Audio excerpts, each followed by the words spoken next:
नमस्कार, आप देख रहे हैं 4 टीवी और आपके साथ मैं हूं प्रियंका सिंह। हमारे इस खास बुलेटिन हमारे उत्तर प्रदेश में आप सभी का एक बार फिर से बेहद स्वागत है। बुलेटिन का आगाज करेंगे अहम खबरों के साथ।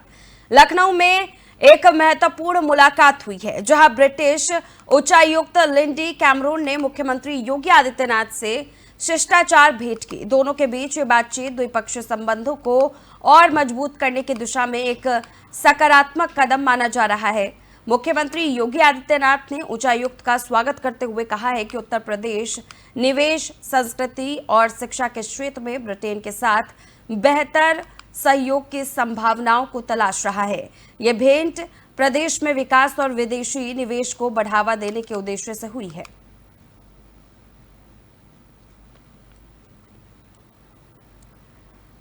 तो वही सीएम आवास के बाहर सुसाइड की कोशिश की गई है। बड़ी जानकारी हम आपके साथ साझा कर रहे हैं। लखनऊ में सीएम आवास के बाहर सुसाइड की कोशिश एक व्यक्ति ने की है। व्यक्ति ने आत्महत्या का प्रयास किया है। नोएडा से लखनऊ ये बताया जा रहा है कि अभियुक्त आया था।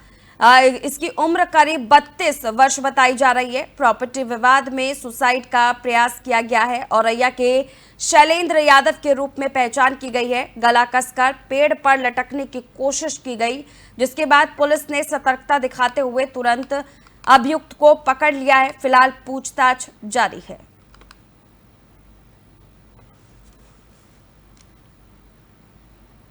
और चलिए अब आगे बढ़ेंगे। मेरठ में रामगोपाल यादव ने पूर्व राज्यपाल सत्यपाल मलिक के अपमान का मुद्दा जोरदार तरीके से उठाया है। उन्होंने कहा कि सत्यपाल मलिक के साथ जो भी हुआ वो पूरी बिरादरी को पता होना चाहिए। मलिक साहब के मृत्यु शैया पर होने के बावजूद उनके खिलाफ केस दर्ज कराया गया। रामगोपाल यादव ने आरोप लगाया कि भ्रष्टाचारी से इलेक्ट्रोल बॉन्ड लेकर फायदा पहुंचाया गया और जो घोटाले की शिकायत करते हैं उनके खिलाफ मुकदमा चलाया जाता है। उन्होंने बीजेपी पर भी आरोप लगाया कि वो हर बिरादरी के बड़े नेताओं को खत्म करना चाहते हैं। इस बयान के बाद राजनीतिक हलकों में हलचल मची हुई है।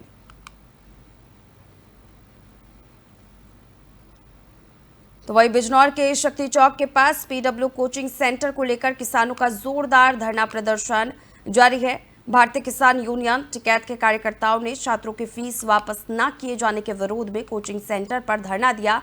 2 घंटे तक चले इस प्रदर्शन के बाद पीडब्ल्यू कोचिंग संस्थान ने दोनों छात्राओं की फीस वापस कर दी है। इसके बाद किसानों ने अपना धरना समाप्त कर दिया है। ये मामला थाना कोतवाली शहर क्षेत्र के शक्ति चौक का है।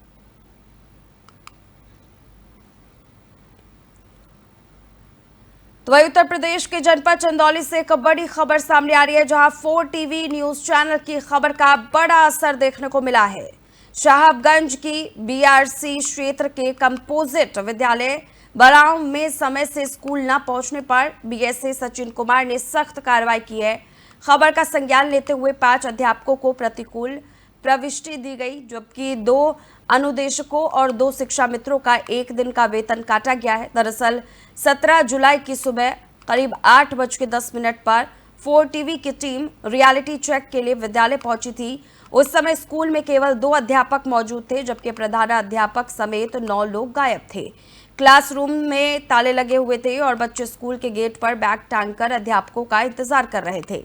जब खबर चैनल पर प्रसारित हुई तो खंड शिक्षा अधिकारी अजय कुमार और बीएसए सचिन कुमार ने त्वरित संज्ञान लेते हुए अब तक की सबसे बड़ी कार्रवाई की है। इस कार्रवाई से शिक्षक वर्ग में हड़कंप मचा हुआ है और उम्मीद जताई जा रही है कि अब समय से स्कूल न जाने वाले शिक्षकों के रवैये में सुधार आएगा।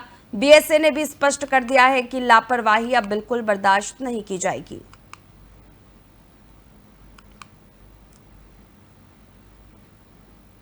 तो संभल के बहजोई इलाके से सरकार के आदेशों की खुली अवहेलना का मामला सामने आ चुका है। यहां खाद विक्रेता यूरिया खाद को सरकारी दर 266.50 के बजाय 400 से 500 तक में बेच रहे हैं। किसान पूरे दिन बहजोई में खाद के लिए भटकते रहते हैं, लेकिन उन्हें समय पर खाद नहीं मिलती। मजबूरी में उन्हें कालाबाजारी कर रहे दुकानदारों से महंगे दामों पर खाद खरीदनी पड़ रही है। किसानों का कहना है कि खाद न मिलने से उनकी फसलें खराब हो रही हैं और इस वजह से वे सरकार को दोष दे रहे हैं। हालांकि सरकार की तरफ से खाद की आपूर्ति पूरी मात्रा में की जा रही है और सख्त आदेश भी है कि तय रेट से ऊपर बिक्री होने पर कार्रवाई की जाएगी। इसके बावजूद संबंधित अधिकारी आंखें मूंदे बैठे हैं। किसानों ने कई बार शिकायत की लेकिन कोई सुनवाई नहीं हुई है। अधिकारियों की इसी लापरवाही के चलते सरकार की छवि जनता के बीच धूमिल होती जा रही है। दुकान पे थे। किनकी दुकान से? नाम तो नाम जो चल रही है मंडी गेट। अच्छा, कितने का दिया था? 780। कितने कट्टे? 2 कट्टा। 1 ईनू 2 कट्टे। हाँ। अच्छा। दुकान पे थे। किनकी दुकान से? तो बिजनौर के थाना मंडावर क्षेत्र की मालन नदी में अज्ञात व्यक्ति की लाश तैरती मिली है। इस घटना से इलाके में हड़कंप मच चुका है। मौके पर स्थानीय लोगों की भारी भीड़ जमा हो गई। पुलिस ने तुरंत कार्रवाई करते हुए शव को नदी से बाहर निकाला और पोस्टमार्टम के लिए भेज दिया है। फिलहाल पुलिस मामले की जांच कर रही है ताकि व्यक्ति की पहचान और मौत के कारणों का पता लगाया जा सके।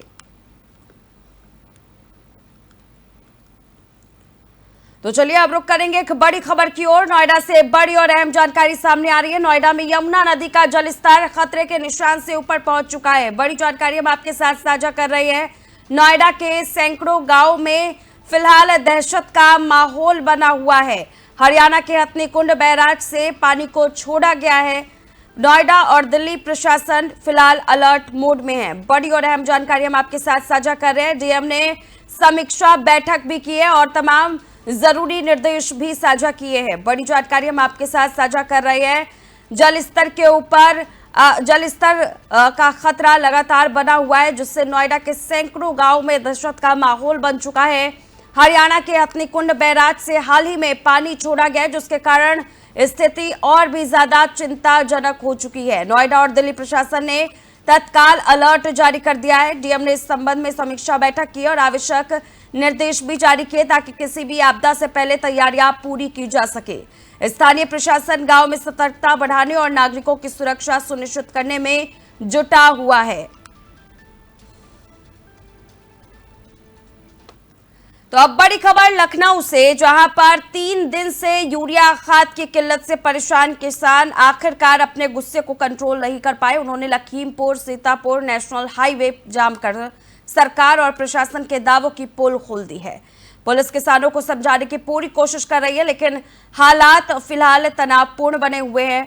भूखे प्यासे किसान सड़क पर बैठे हैं, वहीं शासन प्रशासन के कुछ अधिकारी इस स्थिति में मौन दर्शक बने हुए हैं। इस विरोध से साफ हो गया है कि जमीन पर प्रशासन की पहुंच और किसानों की समस्याओं के बीच कितना बड़ा फासला है।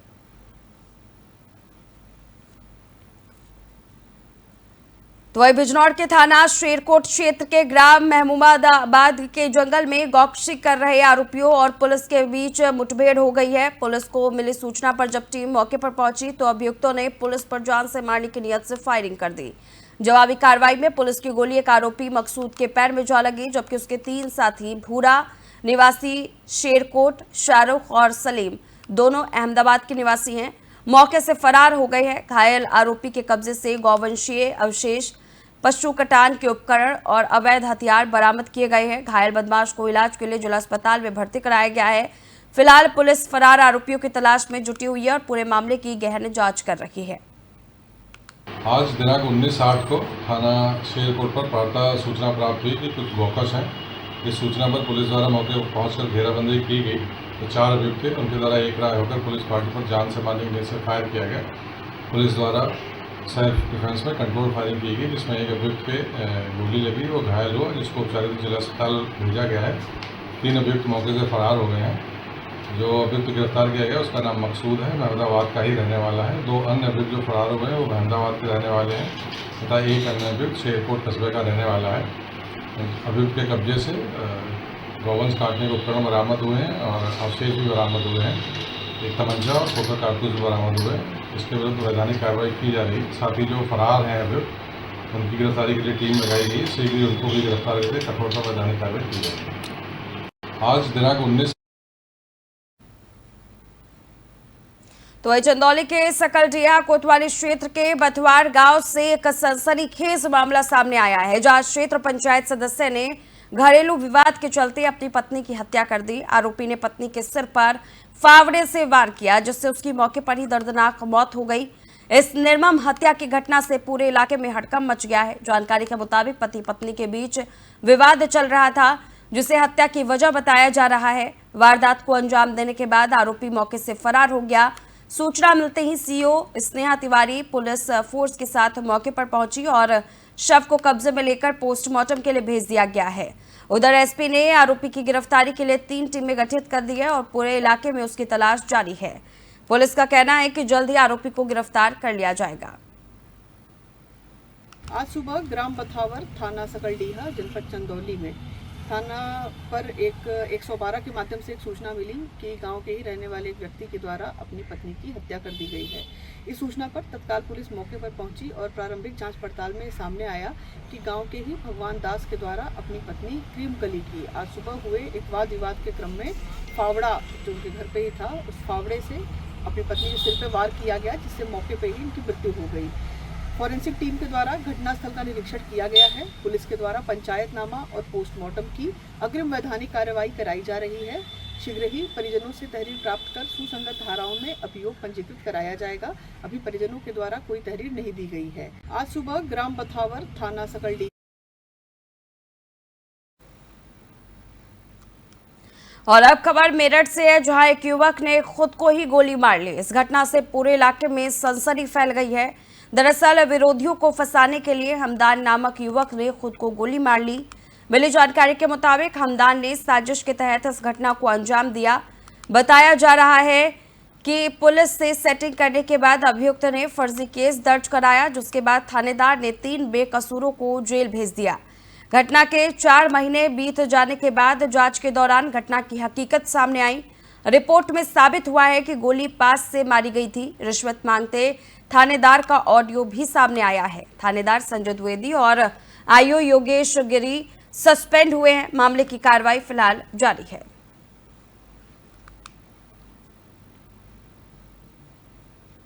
तो वही बिजनौर के थाना कोतवाली शहर के क्षेत्र नुमाइश ग्राउंड से सड़क पर यातायात नियमों के खुलेआम उल्लंघन की तस्वीर सामने आई है। यहाँ यातायात पुलिस के सहयोग से अवैध पार्किंग का खेल खेला जा रहा है।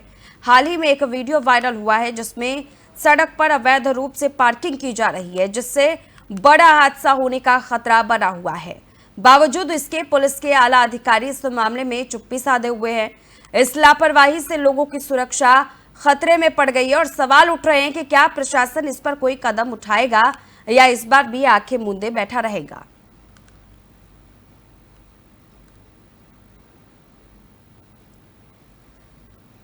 तो वही त्रिलोकपुर थाना क्षेत्र के पड़िया चौराहे पर जन्माष्टमी की रात 3 युवकों के साथ बर्बरता की घटना सामने आई है। मामूली विवाद के बाद इन युवकों को बिजली के खंभे से बांधकर बेरहमी से पीटा गया।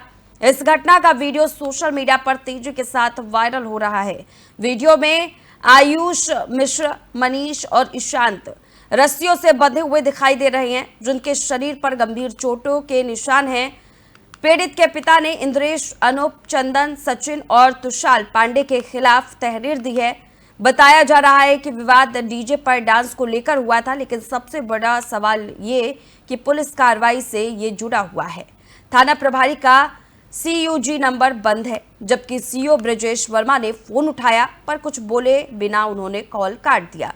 जनता सवाल उठा रही है कि आखिर खंबे से बंधे युवकों के मामले में पुलिस जिम्मेदारी से क्यों भाग रही है।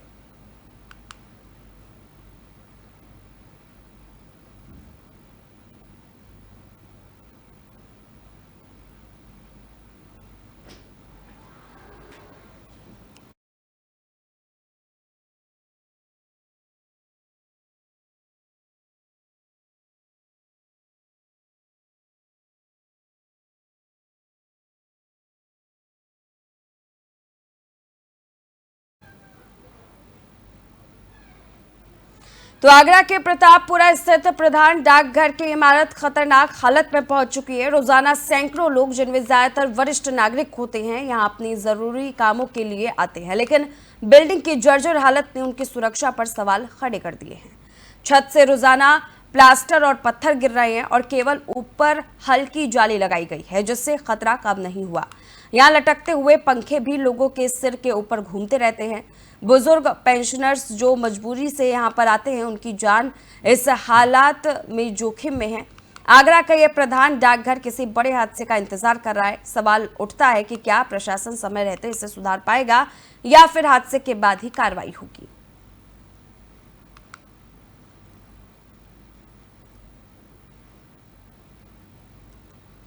तो वहीं गाजियाबाद के लोनी के अंकुर विहार थाना क्षेत्र में सोमवार देर रात एक दिल दहला देने वाली घटना सामने आई है। अंकुर विहार थाना क्षेत्र में रहने वाले सुमित गुप्ता ने अवैध संबंधों के शक में अपनी पत्नी कविता गुप्ता की बेरहमी से गला रेतकर हत्या कर दी। वारदात के बाद इलाके में सनसनी फैल गई है। जानकारी के मुताबिक सुमित गुप्ता का विवाह करीब 2 साल पहले राम पार्क एक्सटेंशन निवासी कविता गुप्ता से हुआ था। शादी के कुछ ही महीनों बाद सुमित एक गोलीकांड के मामले में हरियाणा पुलिस द्वारा गिरफ्तार कर जेल भेज दिया गया था। लगभग 2 साल तक जेल में रहने के बाद वो करीब 2 महीने पहले ही जमानत पर बाहर आया था। रिहा होने के बाद से सुमित ऑटो चलाकर परिवार का खर्चा चला रहा था। मिली जानकारी के मुताबिक जेल से बाहर आने के बाद से ही सुमित पत्नी पर अवैध संबंधों का शक करता और आए दिन विवाद करता। सोमवार शाम को भी इसी बात को लेकर पति पत्नी में कहासुनी हुई। गुस्से में आकर सुमित ने घर की रसोई से चाकू उठाया और पत्नी पर ताबड़तोड़ हमला कर दिया। हमले में कविता की मौके पर ही मौत हो गई। पत्नी की चीख सुनकर आसपास के लोग मौके पर पहुंचे और घटना की जानकारी पुलिस को दी। सूचना मिलते ही एसपी ज्ञान प्रकाश राय और अंकुर विहार थाना पुलिस बल मौके पर पहुंचे। फॉरेंसिक टीम ने घटनास्थल का निरीक्षण किया और साक्ष्य जुटाए। पुलिस ने हत्या में इस्तेमाल धारदार चाकू भी बरामद कर लिया है। पुलिस ने आरोपी सुमित को घटना के बाद गिरफ्तार कर लिया। एसएचओ अंकुर विहार ने बताया कि मृतका के परिजनों को सूचना दे दी गई है और आरोपी से पूछताछ की जा रही है। वही घटना की जानकारी मिलते ही मृतका कविता के परिजन थाने पहुंचे और आरोपी पति के खिलाफ सख्त कार्रवाई की मांग करने लग गए। तो वहीं हापुड़ के थाना गढ़मुक्तेश्वर क्षेत्र के गांव बदरखा से दबंगों की दबंगई का एक वीडियो वायरल हो रहा है। वीडियो में एक युवक को बेरहमी से लात घूंसों से पीटा जा रहा है, जिसे देखने के बाद स्थानीय लोग सख्ते में हैं। पुलिस ने मामले को गंभीरता से लेते हुए मारपीट करने वाले 2 आरोपियों को गिरफ्तार कर जेल भेज दिया है। अभी बाकी आरोपियों की तलाश में पुलिस जुटी हुई है। तो वही देवरिया के सदर तहसील में हनुमान मंदिर के महंत ने अपनी जमीन को लेकर विवाद के चलते धरना प्रदर्शन शुरू कर दिया है। महंत सड़क पर लेटकर अपना विरोध दर्ज करा रहे हैं। उन्होंने राज्य मंत्री विजय लक्ष्मी गौतम पर आरोप लगाया है कि मंत्री मंदिर की जमीन कब्जा करने की कोशिश कर रही है। मामले को गंभीरता से लेते हुए ज्वाइंट मजिस्ट्रेट महंत को मनाने के प्रयास में जुटे हुए हैं। इस विवाद में इलाके में तनाव बढ़ा दिया और मामले की जांच जारी है।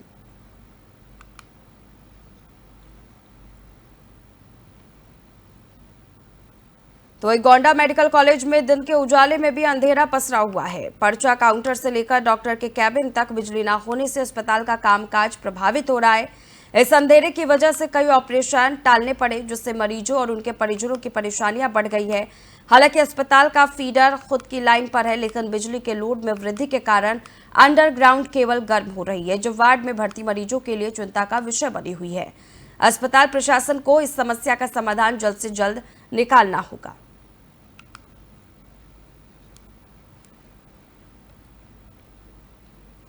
तो जालौन के नगर पालिका उरई कार्यालय में एक सभासद प्रतिनिधि की दबंगई का मामला सामने आया। प्राप्त जानकारी के मुताबिक सभासद प्रतिनिधि ने कार्यालय में जमकर के हंगामा किया और सफाई कर्मचारी की फाइल डस्टबिन में फेंक दी। साथ ही सफाई कर्मचारी पर 2 साथियों के साथ मिलकर मारपीट करने का भी आरोप है। सफाई कर्मचारी ने पुलिस से शिकायत कर मामले की जांच की मांग की है। प्रशासन और पुलिस ने इस मामले में आवश्यक कार्रवाई के निर्देश भी जारी कर दिए हैं। तो फिलहाल इस खास बुलेटिन में बस इतना ही। रुकेंगे एक छोटे से ब्रेक के लिए। ब्रेक के उस पार खबरों का सिलसिला जारी है।